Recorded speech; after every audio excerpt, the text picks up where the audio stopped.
Hey everybody, welcome to In Production, the live craft show live stream. It's live most of the time. Hope everybody's doing well. Are we live? Yeah, we're up. Oh, you were making it funny. I was making it funny. Jeff was making it funny. Clark is here. Hello, Clark. First. You're first, buddy. Superman. You did it. Clark Kent, thanks for joining us. And Vernon. Vernon's here. And Nick. And look at that, Nicholas Waugh. And Jared. It's like all of our actual friends. Yeah, it's like actual people we care and love about. Yeah. Love and care about. Whatever. Either way. Love and spoonful about. Love and spoonful.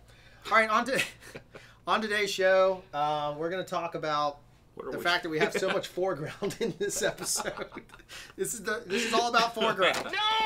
No! Today we're going to talk about a variety of different things, all focused on HDR, because at some point within the next 24 to 48 hours, yeah, somewhere in that time period, we're going to drop the episode. You guys have already seen it in the stream. I'm not going to play it again today, but we're going to drop the Small Batch Creatives episode called Hiram, which is about a chef named Hiram Quintana. That particular piece is going to be delivered in SDR, so there'll be a link for that. If you don't have HDR, there's no reason to watch the HDR version, but I would suggest you beg, borrow, steal your way to an HDR television set and kind of check out the HDR version. There's some absolutely insanely great stuff and some okay stuff. Is that fair to say? Yeah. Yeah. It's just mixing footages. It's mixing footages. And we'll talk about the whole process. So today we're going to kind of go over prep for HDR. We're going to go over the shoot for HDR, and then we'll go over post for HDR. There's no tutorials per se. It's more of a conversation that we're going to go on for that. So if you have questions about HDR, I'm sure MPEG will pipe in with some corrections, but we'll go with it. There's little cameras here. Good to see you. And Sade, what's up? How are you? Did I say it right? Sade? Shadiah? Perez. I have a feeling that part's easier to pronounce. Yeah. Than the first part. Probably. For you and me. Unless we totally screwed that whole thing up, which is entirely possible on this show. That's what we do. HDR camera and camera DR. Yeah. Yeah, we'll talk about all of those things. I think a lot of people are overthinking a whole lot of stuff right now regarding everything. No, I'm not really big into MPEG. Yeah, we know, buddy. You got to see this stuff. It is not HLG. We present all of our content by choice in HDR, again, in HDR10. We'll go over the reasons why we do it that way. We'll talk about just our personal opinions, and we'll talk about all of that in the show. That's pretty much what we're doing. Yeah. I don't really have an opinion. Jeff has no opinion. We're kind of changing so fast that I really can't have an opinion. We're kind of in the mix of getting our butts kicked. Even though I think HDR10 we're very blessed. We're very busy. So we're a little bit frazzled. I had my first day off in 28 days. Yesterday. Yesterday. Yeah, what were you doing at the office? I had my first day off in 28 days on Sunday. I only worked 1 hour, about an hour and a half actually. And it was nice to actually be confused on what to do with my life. We were talking about that. Like, you know, part of your career is in work-life balance. If you are a professional filmmaker or video content creator, producer, whatever you might be. And so you take the work when it comes, and we've been very blessed with a good bit of work. We're very proud of the fact that divine intervention has occurred, and, you know, Craft Show will live another year. Based on 6 months, we've made it. We've been very blessed. Partly it's because we have an amazing staff of 2. At first, I was like, where you go with that? Little Ric Flair. Woo! But we also have been blessed with amazing clients, and some of those being agencies and some of those being direct-to-client relationships. We have some cool stuff happening behind the scenes that we can't talk about yet, but we're excited for, with a very dear friend of the show and stuff now. So, yeah. And, of course, today is a very important day. It's a momentous day for me as my oldest daughter graduated preschool. I went to a preschool graduation, and I'm not going to show you guys that footage because of child protection rights. But on top of it, I did shoot it on the GH5. I didn't take the S because I needed stabilization. I didn't want to take a tripod with me. But yeah, I shoot everything I can. I could have shot it on this red back here. It's still built because we're lazy and we're busy. Yeah. And you could have had to carry that. I don't really. Yeah. I'm over it. Personally, I wouldn't carry that for a graduation. Like, I'm going to go ahead and say this right now. If the Blackmagic Pocket Camera 3001 shoots the way I want it to, and it makes me happy, I'll put down all other cameras. No. If it's lighter than a GH5, I'll put down all other cameras. The problem is it doesn't have the audio functionality now. If you saw that last video I posted with my hangover focus, it's so out of focus. I can actually say I haven't even watched that episode. It's okay. Lord Hobo destroyed me. I had a very delightful time. Lord Hobo's pretty awesome. Always professional. I was there on time. No issue there. But I only had seafood for dinner and then drank a couple of dozen beers from Lord Hobo. So you get out of focus stuff. Yep. What's going on in the old Chatsky box? Trev, people are overthinking everything. Welcome to Philosophy 101 of Craft Show. Yeah, that's exactly how I mean, I had to leave a lot of the GH5 groups. You see I don't post there. I don't even post these videos anymore. I don't post in there anymore. Not because out of anything else, then I'm just tired of the conversation. And every once in a while, I'll see if Sean Robinson posts on a conversation. I'll chime in because I like Sean, and I think he obviously knows his stuff. But for the most part, I just stick to my Atomos creative group. And that's that one, and maybe a couple of DP groups, but that's really it. So pretty stoked. Hopefully gonna get to see Deadpool this week. Yeah, comes out. I didn't even think. I forgot about that until this morning. Yeah, it's pretty delightful. I know. And then the next week we're even more stoked because we are stoked for Solo. If nothing else, we're just gonna watch the beautiful cinematography of Bradford Young, who happens to be Jeff and I's favorite DP that's not Roger Deakins. Yeah, or someone said the other day in an email, Richard Deakins. Oh, which is pretty much Richard Jenkins. Yeah. At that point. They kind of look the same. Yeah. They actually kind of do. Yeah. Now that I think about it. Yeah, I feel like shooting my kid's graduation on a Red is the equivalent of shooting a YouTube live stream blog video on a Red. We did it. We did it on Master Prime Anamorphics. If you remember, this is a test of wire. Yeah. A demonstration of wire. If you want to see the most expensive live stream we've ever created, watch the demonstration. Sponsored by Wirecast. Watch the Wirecast demo video in its entirety. I'm just looking at the comments here for a second. Have you seen the latest Sony and Samsung HDR TVs? They're quite impressive. I have. I'm still a fan of our XBR 90 or whatever the heck it's called.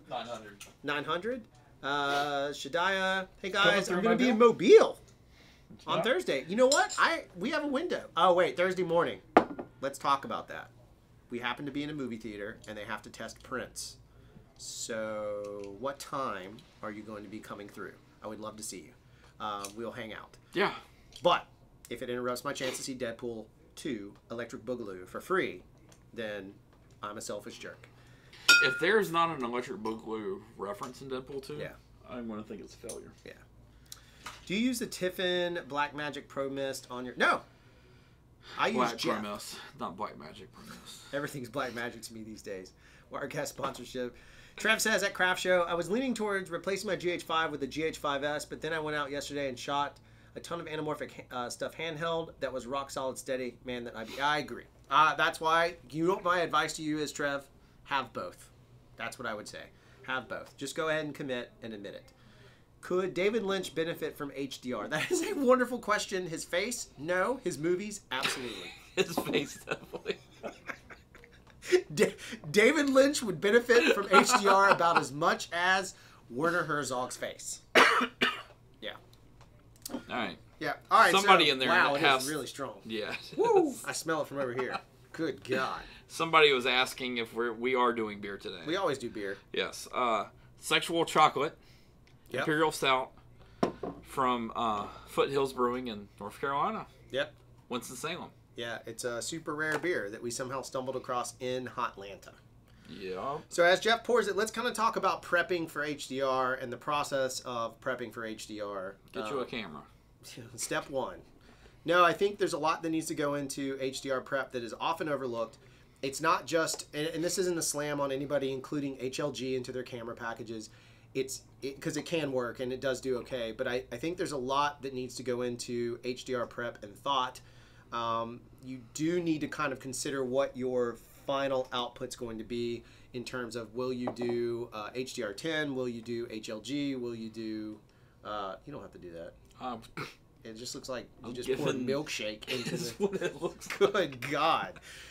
So HDR prep is all about sitting down and thinking about your shots. I think you can do Daco style and go backwards, and that'll be case positive proven maybe tomorrow when we look at the SBC stuff.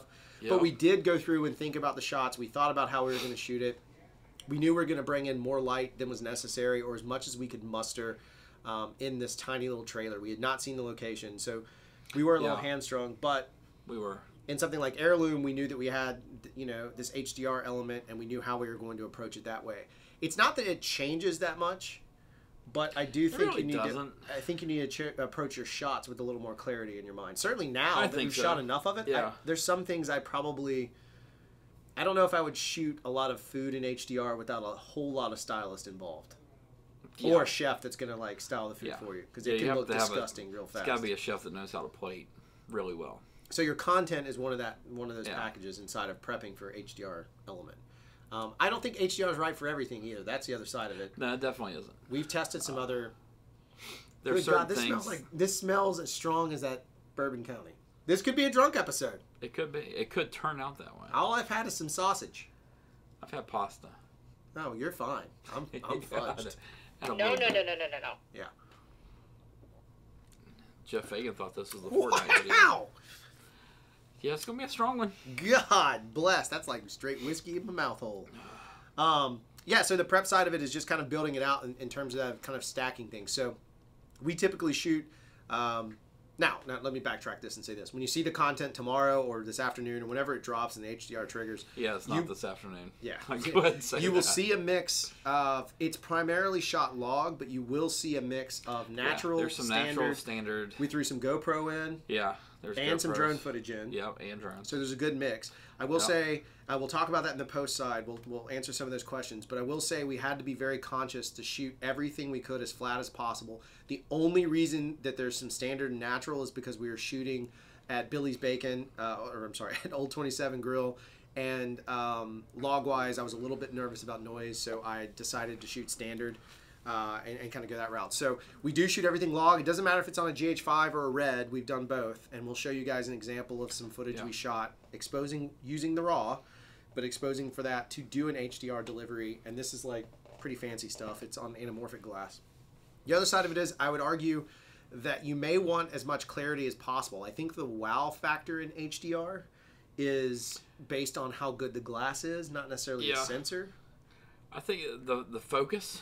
Yeah, is a big part. Yeah, there's no room for I'm error. also seeing what MPEG has wrote down here. You don't have to shoot ultra bright highlights or ultra dark shadows for HDR. Nope. I actually agree with that. I think that you're starting to limit yourself if you go for ultra dark shadows or ultra bright highlights. Yeah. Completely agree with MPEG on this. 10-bit clean footage is where you take advantage of it, and making sure you have color pops in your shots. Really. So then that goes into let's go into requirements then. So basically, one of the requirements is going to need to be that you can capture 10-bit footage minimum. Yeah. Obviously, you can get more than that, great, but you need at least a minimum of 10-bit footage. However, you can do it with 8. You can do it with 8, and we're going to show that. It's not always the grade. You get into questionable situations that way if you don't expose it properly. Right. So the prep is if you know you're going to shoot 8-bit, you also need to prep for the amount of post time you're going to need to deliver it. Mm-hmm. The reason this episode took so long is we just got busy, and any kind of personal projects we set aside, and so we don't burn ourselves out too much. Yeah. But the video we drop, whenever it is, the Hiram episode does have 8-bit 60p stuff that we just interpreted into 24. No transcode, just interpreted. Yeah. And we have 10-bit, 8-bit. Our Phantom only does 10. It does 10, yeah. Yeah. Doesn't do 12, though. No. Yeah, we just did 10 and 8. Actually, that Phantom was 48, so it was probably 8-bit. Yeah, probably was. So there's a lot of 8-bit stack. Actually makes more sense. Yeah. So you have to consider that you're going to need a little more post time, and HDR for that, we'll get into the post-delivery process, but the HDR element. So that's part of your prep. So you have your content that you've kind of figured out is going to look good. Whether you've taken some stills, you can take a still, an HDR still, fairly quickly and see if what you're going to photograph, the person, the object, the food, is going to work. I will say that in prep, HDR, I have no fear over the subject in terms of skin tone, frankly. No, I haven't found it yet. Well, I mean, in on some anything. cases, like, just being candid about it, like, darker skin and lighter skin sometimes is a problem, but in HDR, it's not. It's almost a neutral sort of It element. has not been a problem yet. We've had a great balance out of Dino. We've had a great balance out of Phil. We've gone through different shades of African Americans. We've gone through different shades of white people. We've gone through different shades of Latino.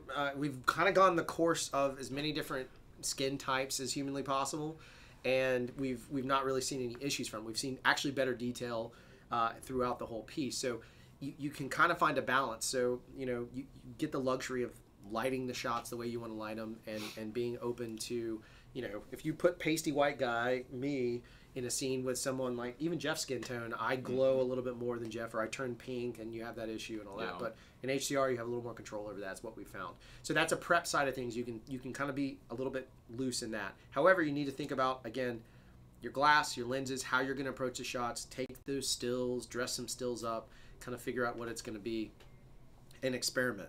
And that's what half of these SBC episodes, these small batch creative episodes, are experiments, craft show internal experiments that we put out for the public to see. Because what good is work if no one ever sees it? That's just how we approach things. It helps us figure out new things. Yeah. Any questions on the HDR side, on the prep element, kind of just going through it? Have we had issues shooting HDR and using polarizing filters or NDS? No. Yeah, I haven't. No.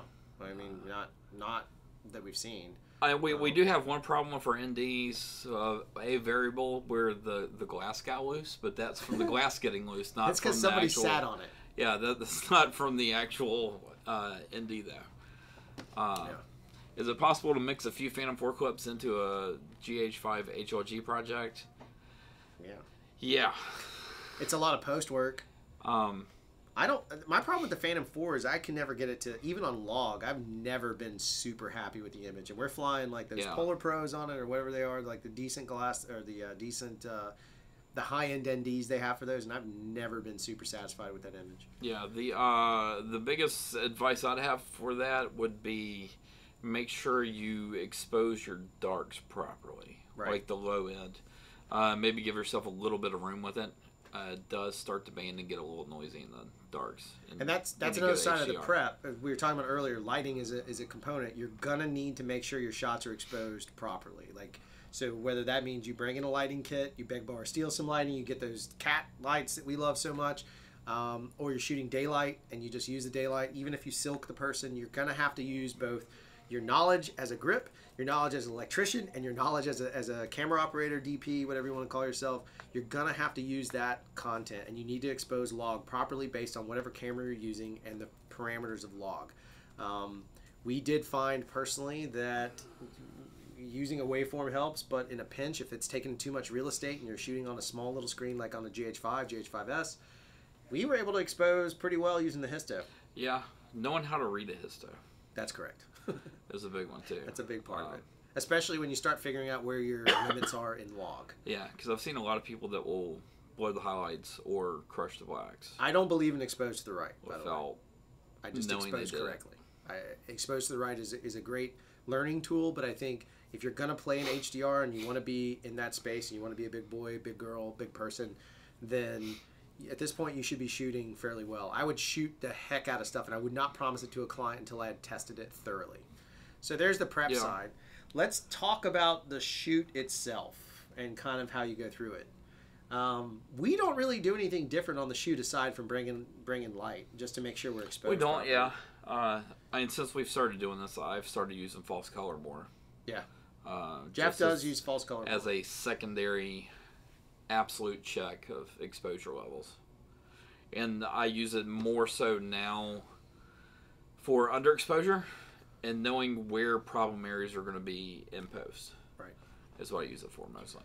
And don't be afraid of a little bit of, like, if you need to have, for some reason, if you need a silhouette, play the silhouette, just eat it and just move on with life. If you need if you're fearful of ever seeing noise in your image, sorry, that's just not the reality. There's times when you're shooting stuff, especially like if it's docu style, then you're probably going to be in a position where you can't get perfection. You try and light it the best you can, you find those shots, but you make adjustments. And if it's just something on the fly, then you eat that one, and it might have noise in it, and just know you can use neat, because HDR doesn't care. And frankly, I think this. How many neat shots? We'll talk about that, but there's some neat used in this. Yeah, there's a couple. Not many. Not many. And it's interior. I mean, we did it. It's not hard. We had 2 lights. We had a Hive light and we had a 650 or 300 Fresnel with CTB on the front. You can actually see a little mix of color temperature. That's one of the mistakes I made. I think it was 300 that we brought. I think I had quarter or half on it. I should have gone full. A 650. Full CTB on it. So then going into the production side, the shoot itself, you just got to approach and pay attention to your exposures, and do not be afraid to ask your subject to do something again if you need to. If it's a narrative, obviously that's another take. That's a lot easier. If it's a commercial, same thing. If it's documentary style, unless it is something that can never happen again and you caught the greatest wow moment, then the wow moment's going to matter more than the HDR. But if it's a beauty shot, ask them to do it again. If they can't do it again, fine, just eat it and move on. But or find another camera angle, figure out another way of telling it, whether it's just a food shot or snapping a GoPro to somebody's wrist or mounting a GoPro to a knife blade, just finding that innovative shot that will cover up that hole narratively, because it'll be a cool story moment. Exactly. Is one of the ways to kind of adjust your shooting side to really put out quality stuff. Movement, I think, is crucial in HDR. Movement is. Static HDR, even if it's a static shot, like if the camera's static and the movement happens within the frame. Yeah, so composition essentially. Happen, yeah. But mostly, I think a lot of camera movements help too, if there's purpose to them. Right. I get tired of seeing there's somebody locally that just put out a video I watched that's camera move this way, next shot, camera moves this way, next shot, camera moves this way. I'm like, there's no purpose to it. Yeah. It's just somebody. A random moving camera actually adds nothing to your narrative. That's the number one thing. Is you're going back to prep. Throw you out. Right. You're going back to prep, and you're going to see these are all related. You're going back to prep, and you're thinking about exactly what the purpose of your story is, why you're telling the story, and you're focused on that prep side of things. And zeroing in on that prep is very, very, very crucial. I think having good motion, if it helps convey a story, whether it's handheld, whether it's purposeful, like a dolly or a Dana dolly shot. Does another thing altogether. It does. Well, Nicholas over here, motion is emotion. Motion can be emotion. It can be. That's what I'm saying. If it's a purposeful move, it can definitely be very emotional. Sometimes, though, I think you can abstract the emotion away by putting too much movement in it. Because then suddenly you're making it about the camera and not the story. You're making it about the God's eye, the mind's eye, whatever you want to say, and you're not really focused on the subjects. I see it a lot of times with younger filmmakers. Or, when people ask me to watch stuff I've seen, they put so much camera movement, and I was guilty of it too, and that's why I pay attention. When I first started out, I put so much camera movement that I thought I was helping the story by having the moving camera, but instead I was actually taking away from the performance of the actor, and in a narrative sense. In a documentary, it's a little bit different. I watched a weird doc last night. I think it's on Netflix. It's like One of Us or something, and it's about people who are Hasidic that leave Hasidic Judaism. Yeah. And they do, their shots are it'll be a close-up on this lens and the subject is out of focus. And it's like a 30-second shot on this lens with the subject. It's really different. But they thought about their composition and would probably look phenomenal in HDR just because it's got detail in that stuff. No, it would. But then also in HDR, the absence of detail goes a long way because your eyes, in my opinion, strain so much because of the wow factor. Sometimes it's nice to give them a break. So you got to think about while you're shooting those shots where it can settle down a little bit and just be a nice, just kind of simple shot as well. Definitely. We have a few of those in our thing too. Other thing of a choice of a different way is mixing different types of lenses. Right. Because we do have one that's kind of not really there where we have a very bloomy shot. Right. That from the detail standpoint of HDR that you're talking about in the wow factor, you go from the super crisp shot to a super bloomy where everything kind of looks out of focus, but it's not. Right. And then back, it can throw you out as well. Yep. Someone's asking how we would shoot the president's Cheeto hair. Yep. My answer was, mine was go to standard def, not shoot in HDR. Just backlight. Just backlight the heck out of it. Just backlight it so much that he's just barely a silhouette. And then it looks cool, and the people that are a fan are happy, and the people that are not a fan will feel like, he's imposing. So, boom, narrative done. Throw me some more questions, brah. Thomas, I wonder how much HDR display technology is going to change in the next 5 to 10 years and what early HDR projects are going to look like on later displays. It's going to change a whole lot. Yeah, it's already started. So, that process has already kind of started. Yeah, the technology just, it doesn't stop right now. Yeah. It's going to, I think, be the same way that HD, when HD first came out, with sensors, where it was 720s and then 1080s. And then all of a sudden, 1080i, and then it was the Sony 1080p, and now we went from 1080 to 2K, 3K, 4K, UHD, all these different ones, all the way to 8K, and people talking about 16K now, and stuff like that. It's going to do the exact same thing. Yeah, just don't get caught in the tech. Be more focused on the story and the narrative. I mean, you could frankly shoot 1080p HDR. Like, people just think it needs to be 4K. You don't. YouTube, if you're delivering it to YouTube, which is the best outlet at the moment for HDR content unless you have a contract, YouTube doesn't really care. We've had 1080 trigger. We've had basically it's just the metadata, and we'll talk about in the post side of things when we go to it. The metadata is what really makes that sort of flow in that direction. So when you start shooting, you just need to be confident based on your prep. You need to commit to your shots. Give yourself time. Don't be afraid to ask for another take. Don't be afraid to ask for a subject to do something again if it's documentary style. Just be very confident that you're getting what you need. Live and die by your waveform or your histo. Wherever you're comfortable getting the right exposure, it needs to be in the sweet spot, whether you're on GH5 and you're falling into Vlog L parameters, you're on a red, you're falling into red raw parameters. Wherever you might be, you need to kind of focus on that. Make sure your glass is set up right. I mean, make sure that if you want detail and you really want to show off a lot of detail, then make sure you're shooting on sharp lenses. If you don't want that level of detail and you want it to feel more, quote, cinematic, whatever that means, then, get your Black Pro Mist or make sure you go that route. However, I'll warn you that one of the challenges with HDR is detail, no matter what's going to go up. So test your Black Pro Mist, because a quarter may not do as well as, let's say, a half, if you know you're finishing in HDR. But then, once you get all that stuff, you have to consider how that post-process is going to work. And that's when the biggest nightmare begins, in some cases, to put it all together. It can be a big nightmare. It can be. Doesn't necessarily have to be. No. You start to see certain cameras' differences. Right. And some cameras are not, even when they're set completely manually, right, can still cause you problems. Yeah, that's true. GoPro being the biggest culprit that we've used. Yeah. The hope with where it likes to try and auto expose for you at different times will shift your color around. Yep. Which makes it hard to make a match. Yep. But also when you're doing things like docu-style, like our series is, not every single camera needs to, or every shot needs to match from shot to shot. Nope.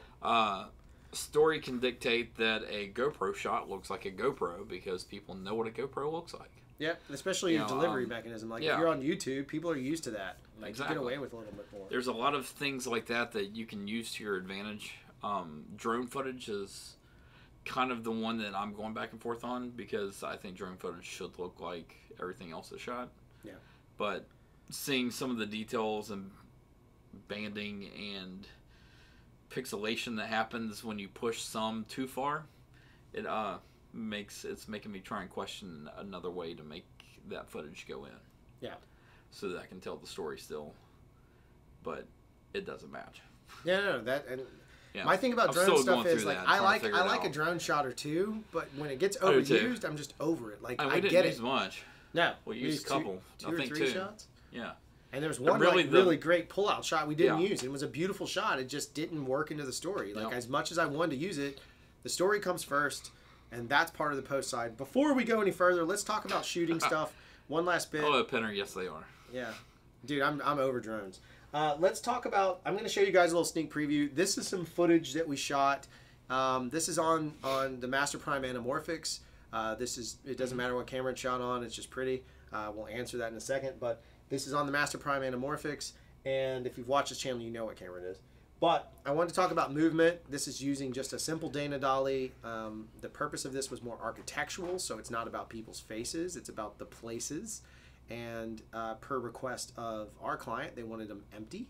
So I'm going to show you guys a little bit of that because Jeff and I shot this prepping for HDR. So we had to consider how we were controlling the light, how we were, what amount of light we were allowing in and so forth. It's just a few shots that have already been posted on Instagram, so I feel okay showing it. So we'll show you guys that right now.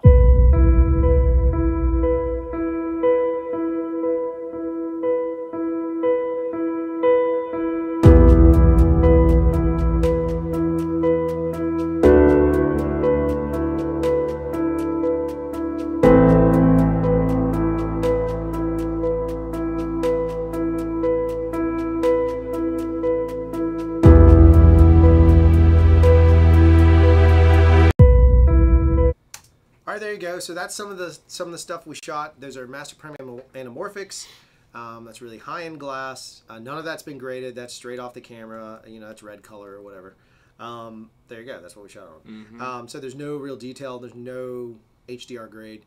The other side of this, that when you get into post, is you need to be thinking about 2 grades at the same time. And this is the one thing that I think is still a little bit of a challenge for HDR. It certainly was something that unfolded, having fun reading the comments, unfolded for us like when we did Heirloom, and it will be the same case, I imagine, that's going to happen to us when we drop the Small Batch Creatives episode. However, we combated that slightly. You need to be thinking about your SDR grade and your HDR grade, and you cannot, I don't believe you can actually cut the corner with some BS patch. No!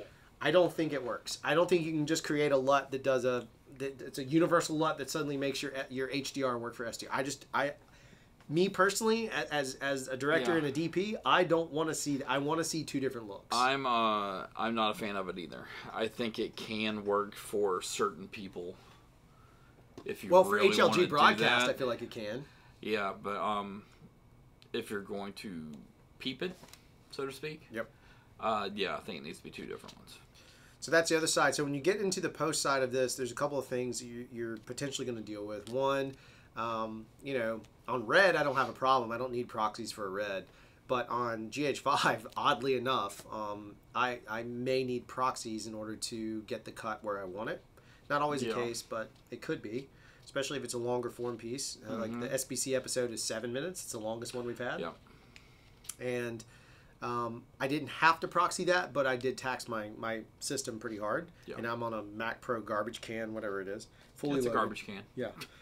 It's fully loaded and all that stuff. So you're going to have to think about your workflow pretty heftily, because then the other side of this too, that the reason it's delayed and it didn't drop immediately at the end of this video is that whenever you do your graphics, you also have to send your graphics, I would suggest, as a separate pass to your colorist, so they can also merge your graphics in and make sure your graphics are also graded in HDR. And that includes lower thirds to your title sequence, whatever it might be. Even if it's just a simple graphic, you still need to consider your graphic element has to be prepped for HDR as well. Let's talk about the process, because this is more Jeff's world. Let's talk about specifically for the SBC stuff. So if you want to go back and watch both, you can. But let's talk about the SBC process, because we had a mix of 8-bit footage. Everything shot vlog, but we had a bit of 8-bit footage. We had a bit of GoPro, and we had some drone footage. Can you kind of talk about your approach? Let's say with the vlog 8-bit, people have been complaining that it looks like doo-doo. I've seen the footage. I think it looks phenomenal. Yeah. Did you spend more time on 8-bit footage than you did on 10-bit? Or is it roughly about the same because we exposed correctly? I spent about the same, really. The drone footage I spent the most time on, and 2 back-to-back GoPro shots. But I actually started with 2 GoPro shots in the whole entire process. Right. Because they were next to each other. Color is way off between the 2. Right. So I tried to see if I could mix the 2 first. So I that's the way actually I do every project. Is I start every project with the hardest spot. Even if I don't work out that hardest spot completely, I just work it out to know where my brain has to go to for that section, if that makes sense. No. I mean, but it goes back to part of that, which is we sat down and watched the edit together. We watch it. And so you were familiar with the cut. And sometimes I will give feedback based on what the footage looks like. Right. Not necessarily about the story. But when I do that, you know, you and I talk it over. And look, I will say this: because of that. If a shot is doo-doo and it's going to destroy the story, I will cut the shot, no matter how pretty it looks. If it's not going to work out, sometimes I will do the exact same thing on the other end, right? Where I'll eat a shot on my end because it helps convey the story more than another shot would, right? You know, so I mean, it works out that way, which is where I think an editor and a colorist and producers and a DP or a director, whoever's in control of whatever you're shooting, should all be able to communicate with each other all the time, right, throughout the whole process. When I've colored movies outside of your movies, I've requested to be on from the very beginning in pre-pro. Your movie's different because I was in pre-pro, so you know, and that's actually kind of where I came through and got the beginning of it. You know, learn my whole process of doing this stuff. But I started there with those GoPro shots, realized one of them is just, it's going to take too long. In theory, since this is our own project, I could sit here and spend forever on that one thing and try and get it to work, and it probably will work at some point. But I've been doing it for too long to where 6-minute thing, it should be out the door. Right. You know, so at certain spots you get, and that's where my talking about making the GoPro look like GoPro footage is what helps with stories. Right. You know, because I just make that work, and then it actually improved the story to me with other GoPro shots in the story. Right. You know, by doing that. And then, you know, I worked out the vlog. The things I spent the least amount of time on is standard and natural, actually. Right. But it's also, they were at night in a neon you had to eat can thing. So it actually made those quite easy to work with. Right. Because just got to make sure that you're within the right levels for your saturation levels. And then you just, you eat what's there. You fix it to where you can, then you move on. But part of that comes from, you also need to have proper monitoring. You're not going to do it on your computer. Yeah. You need to have going in here. You need to have a proper monitor. We actually, if I were telling you right now, if you called me and said, "Hey, Drew, I need consulting from CRFTSHO.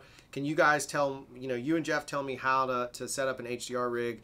My first thing would be make sure you have, whether it's a Blackmagic card or I don't know if AJA makes one that does it, but you need to have AJA does make one. It's actually more expensive. Yeah. You need to have an external monitoring card that supports HDR over the metadata. You need to have, at minimum, at least a Sumo. Yeah. And I would suggest getting yourself a HDR-equipped television that has on the ARC port, it allows you to send HDR signal directly in, which is a fancy way of saying that HDMI takes HDR, and you need to make sure that you have a Google Chromecast, because unless you're a specific brand of television, I think LG and Samsung, they'll play HDR over YouTube, but a lot of the other TVs won't. And so you're going to need that Google Chromecast in order to actually monitor the image. And your workflow process is going to be, your colorist does a fantastic job grading it in that Sumo, using scopes primarily, but using that Sumo as a reference. And then you're going to spot check the hell out of your own product if you really care about it, which is that laborious process of exporting, uploading, waiting 3 hours, 4 hours, 5 hours, spot checking, making your notes, and coming back. So, experience will go a long way. So just consider, if anything else, you need at least, in my opinion, you need at least 2 monitoring solutions. One being a Sumo, the other one being at the minimum a Sumo. If you have enough money, get yourself a nice that Sony BMW. But the other one being the at least a consumer grade HDR equipped television. I would suggest a Sony. I'm not a big Samsung fan. Or I also like the Vizio P series if you can find it. Their HDR10 is actually pretty solid in my opinion, based on having both the Sony and the Vizio and comparing Heirloom on those. We were happy with both. Felt like the picture quality is pretty solid.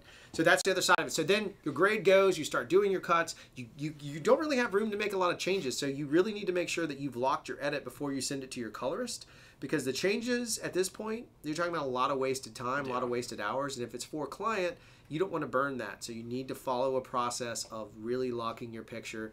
While you're mixing the sound, the picture is getting color graded and set up for HDR. Maybe you're doing audio mix, or you're supervising the mix, or you're supervising the grade, whatever it may be. But you got to be in that capacity. And you need to think about storage space and how you're going to deliver it, because those files are massive. They are massive, massive, massive. Yeah, they can be really massive. That one is what, 39 gigs? Yeah, ours is 39. And that's using Avid, right? Are you outputting Avid, or are you doing I'm doing Apple? DNX HQs. Yeah. You're doing DNX HQs, so that's 39 gigs for 6 minutes. That's pretty big file size if you think about it. And the number of iterations we've been through is probably 10. So we're at close to half a terabyte, or knocking on the door of half a terabyte of preview files just to review stuff. So you've got to be ready to deal with your data management side of it as well. Yeah. The other thing for doing all those tests, what I do is until I'm really close, I don't export the whole project. I export little pieces. Yep. To trigger up the YouTube and check those sections. Yep.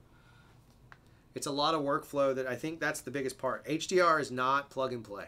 It's not. And if that's what you want it to be, I don't care what they say about HLG. HDR, at this point, proper HDR and doing it, as far as I've seen on all the workflows, is not plug and play. It is a competitive advantage if you can figure it out and make money from it, or tell a better story with it.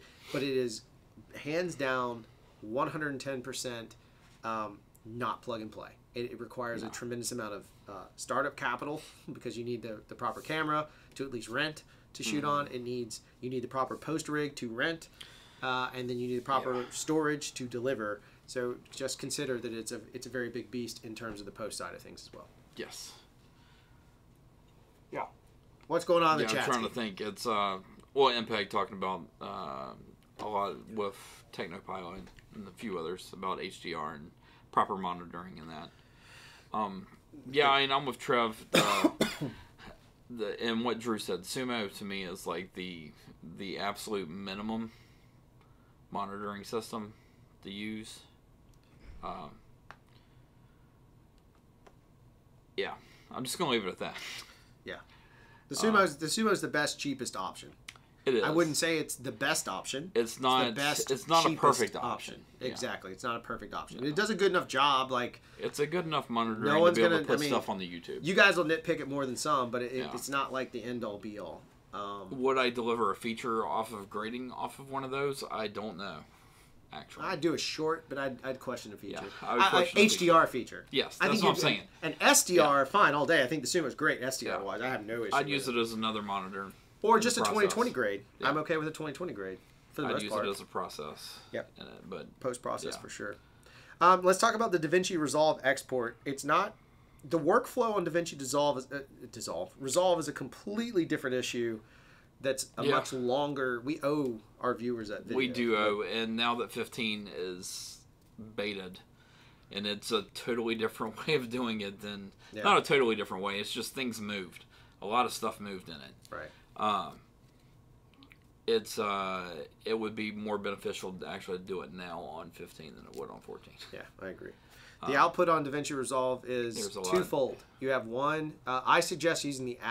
We have tried ProRes files and had hit or miss results on them triggering on YouTube. Yeah.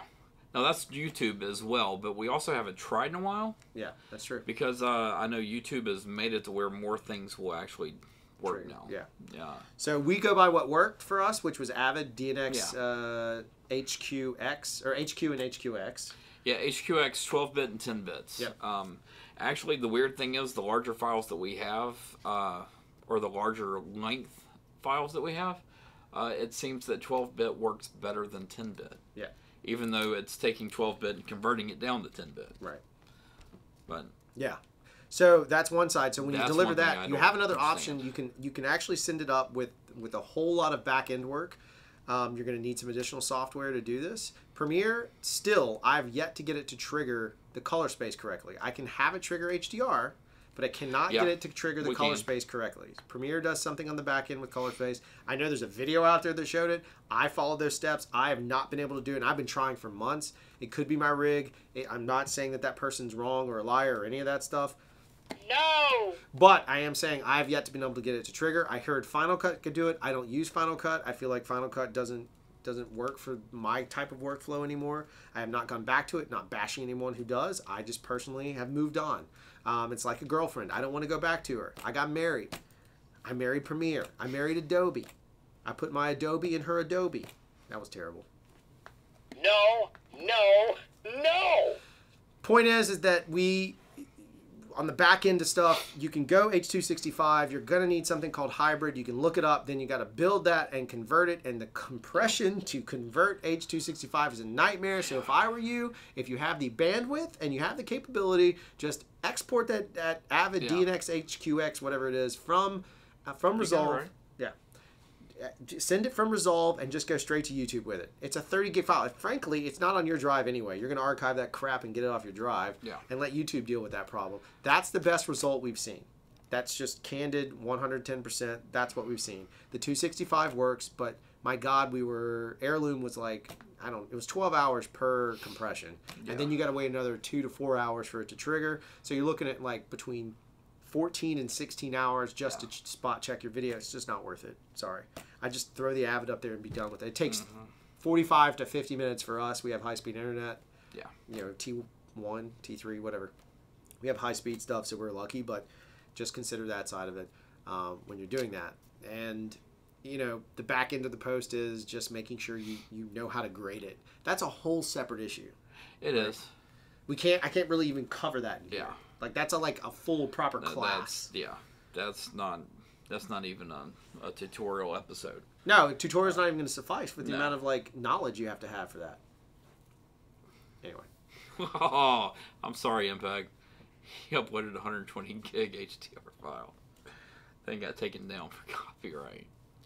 On the music. Yeah. You got to watch the music side. They've gotten really picky lately. In fact, Heirloom was getting flagged. Even though I had a license on the music, I still got flagged by the Orchard. And they were flagging... They weren't flagging the actual proper film. They were flagging all the test renders.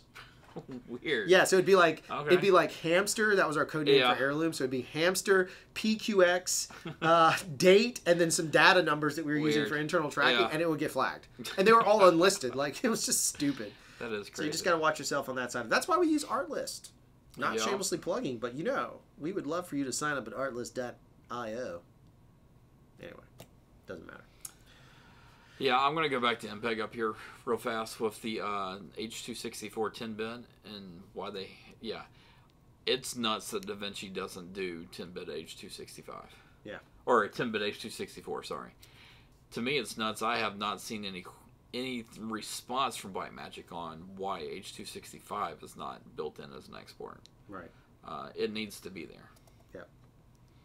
Even if it's just for... Because I use 264 for reviews. Right. Because it's a small file, I throw it on Dropbox, check my phone. Yep. Your phone is a great tool. Phones are great tools. Especially the iPhone with the retina. For checking footage. It really is. Somebody's asking, Techno's asking... How do you guys handle a video that is HDR for web? Do you just have to deal with HDR to SDR convert? Nope.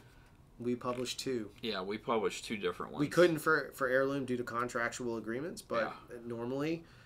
you'll see. We're going to publish twice. Now, if you're going from HLG to SDR, it is, like you said, and MPEG said in here, it is a little bit different beast. Yeah. HDR 10 to SDR definitely needs to be 2 different versions. Yeah. Right now, until YouTube gets a better, whatever their automatic SDR, it turns everything really red, in my opinion. Like, it just doesn't look great. You'll see. You can watch the HDR version in SDR. I think it's going to make food look nasty, and it's a big gamble on us. But again, it's free. No one paid us to do this. We did this for funsies with our friend Elise and me and Jeff. So, you know, it's us testing our own limits when we have time. That was like during the holidays. So it was. Yep. And we tested ourselves from prep through shoot, and now through post. Yeah. I think the phone's actually an interesting tool to use when you're doing this stuff. Is like sitting down and checking on your phone is a way better resource than people realize. Yeah. Because the majority of knuckle turds on the planet, if you're posting to YouTube, aren't watching it on their computer, and they're probably not even watching it on their TV, and they probably don't even give a shit if you have a million superstars and laser cats all reinforcing the fact that this is an HDR version. They're still going to watch the SDR and complain because that's what people do on the internet. That's just the nature of it, so you just got to eat it. You're on the cutting edge. You did something they couldn't do. They're going to get pissy about it. They don't even understand what HDR means. They don't even really care. They just want to watch a video of Casey Neistat on a board, or Peter McKinnon making coffee. Like that's what you're fighting against in terms of brand recognition. So just tell your story, and if it's good enough, it works, and then just move on with life. If the challenge is to see if you can do HDR and put it up there, great. The other thing I don't count as HDR, even though it technically is HDR photographic time lapses do not count to me. You're cheating. You're cheating. That's my opinion on it. How do you feel about HDR photographs? Is it cheating? Time lapses. It's too long of a process for me to even, like, I can't comprehend it. It's like, why take the time to stitch it all together that way? Yeah. To me, I'd rather just do a regular time lapse. Right. Then converted SDR or HDR in like DaVinci or something. Yeah. That's the way I'd do it. Yeah. There you go. Yeah, I have a big thing with people with the traditional HDR of photography. Do it to a point where it looks terrible. Yeah. To me. Trev, I don't think you need to sell your car to buy a Sumo. No, well, he's saying other than the Sumo or the Flanders. I was trying to write it to you, Trev. The thing that I've heard, and I've heard has really good results from some DIT friends of mine in LA, is Small HD makes a 13-inch, and I think they make a 17-inch that does HDR. You're paying more than the Sumo for the 17-inch. You are paying more for the Small HD 13 than you are for the Sumo 19. Yeah, just no way around it. There's no way around the fact that HDR right now is going to cost an investment of time, money, and time. It is cheaper than a Flanders. And money. I mean, it's cheaper than Flanders, that's fact. Most Flanders John now... Penner's in here. He's got that fancy new Flanders. Yeah, the Flanders, they are not cheap. Yeah. The HDR ones. No. For the good two that they have. You can use the Inferno for the same purpose. My problem is this: that small screen. Here's the weird part. I feel like the small screen. If you're using the Inferno, because Jeff did it. Mm-hmm. If you're using the Inferno, you can. You just still need to make sure you have a larger format screen to check it on. Yeah, I think bigger is better in that. Because the detail, I'm telling you, it's the detail element that starts to mess with you. You can look at something on that small screen, and I'm just promising you, when you send it over to YouTube to look at it, you'll be like, damn, that looks wrong, or whatever. There's just something about, that's why we went to the Sumo and we upgraded. I mean, we had multiple reasons, but that was one of the reasons we did that. And we were excited about the Atomos putting that product out, is it gave us a little more real estate to identify problems that we couldn't see. Some of it's noise, man. I feel like they're small. I don't see any of the noise relative to where it is once I put it up there and that's very true on my own side. That's a personal thing. That's me being me as a DP, but that's what it is. Flanders is not cheap as an understand. Oh, we have one. Yeah. Trust me, I know. Yeah. We own a Flanders. But ours is SDR too. And we only have an SDR in Flanders, and it was still very expensive when it came it was very expensive. And it's still actually that one's more expensive now than it used to be. Yeah. Well, because it's rare now, and everybody wants it back. They don't want the OLED, they want the flats. Use a 2018 Sony or Samsung TV monitor. They can be calibrated even to HDR on the latest Samsung TVs. Yeah, I haven't played with all of them. MPEG knows this stuff. I actually would trust MPEG's word on that. MPEG is very knowledgeable about that side. Yeah. The fact that we have some 2000 nit TVs out is actually kind of really interesting right now, especially the full DCI P3. Yeah. And consumer TVs can give you the hack. Look, guys, most people watch it on their phone. No, they can. If you can grade it off your TV and get you happy, great. You're still going to need a card to get you there. There's no way around it. We've tried. Mm-hmm. We've played with various options. We were working with somebody to try and figure out that solution. Yep. The only thing we've seen to get DaVinci to trigger that HDR correctly is you got to buy a pro grade card. If you have one, great. The one we use is the Decklink 4K HDR card. Extreme 12G. It has to be the 12G. Yeah, it has to be the 12G. For that. The other hack you can try, and we've said it, and people didn't like that we said it, and we got in trouble a little bit for it, but I'm saying it again. You can take your SDR grade, and you can throw it directly into a Sumo or an Inferno and record it with the HDR tags on, and we had it trigger for us. I don't know. Beyond that, it triggered for us. So if you're really lazy, you can make a pretty decent SDR grade. I'd probably lift it by 30%. Yeah, something like that. And then turn the HDR. It might be 50%, but I'd turn the HDR on, and then I would record it like almost VCR style, or if you guys don't know what that is, remember the VCR? It was an old deck that you put a tape in and push record. I would do it that way onto one of those cards, one of their SSD cards, which you can still use regular SSDs for. I'd put on one of those, and then I'd pull the file back over and upload it straight to YouTube. And we had a trigger. And we'll do another test if we have to, but it worked for us. I don't know about the newest firmware, but that's where we're at. Sean Penner's in here, world-renowned colorist in his own mind. Shizzo! He's good. I'm just teasing. Penner's my boy. Sean does know his stuff. He's a colorist, professional grade colorist. Does a lot of television. Sean is in the know. Brilliant dude. If you have any questions, I'd fire some at Sean. I think he just posted a cost-effective suite we used was an LG series with Blackmagic LUT box. Yeah. You always be there. We go. Which that is how Kyoto's third suite is set up as well. Not an LG series, but a Blackmagic LUT box. Yeah. Using off of it. Yeah. Yeah, it's cool.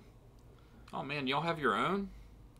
I might have to just come up and see you dinner with a monitor. They're a big post house. They have the right stuff. Because I long story, Flanders supposed to get calibrated, didn't get calibrated. Oh, we drug that stupid Flanders all the way up to Atlanta, and then it just became a beast of burden. We couldn't drop it off. No. Traffic was too bad for us to get there. So then we're just carrying around a Flanders for no freaking reason. It never made it to set because we used the Sumo on set because we prefer it. And again, we were previewing stuff for HDR. We were prepping for HDR. Anyway. Yeah. All right, well, that's going to probably do it. We're right at our time. That's a good hour. Yeah, and we got to go back to work. Sorry this is a long talky episode without a lot of pictures. Listen to it like a podcast. No, I probably won't convert it to an MP3 because I'm too damn lazy and too damn busy to do it. For the last time, no. That was a perfect no. But if we ever hit that month again like last year, you'll see everything we've ever done in MP3 form. Yeah, exactly. So that said, we'll keep the chat ski open if you guys have any questions. Pinner's in there if you have color questions. Jeff's here if you have color questions.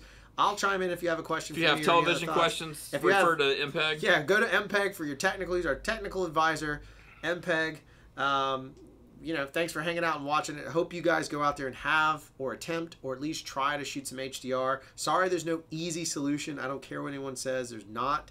But if I were you, I would at least try it. You've got HLG on certain cameras that will help you, give you an edge. You've got HDR10, which is our preferred medium and the studio system's preferred medium for feature level content, for delivered content, if you will. So there you go. That's what we got. If you don't know what any of this stuff means, check it out. And don't forget to subscribe because that video will drop soon and we'd love for you to check it out in HDR. Do us a favor, go to Best Buy, make them play it because it's clean. There's no cussing, there's no foul language. Get them to play it on one of their TVs for you. If you can't trigger it at home, see if they'll do it for you. True. And then just be like, hey, I want to evaluate it. If this video looks like shittle on your TV, then I'm not buying it. See if they'll do it. Snap a picture and I'll send you a sticker. Gangster. Good self-promotion.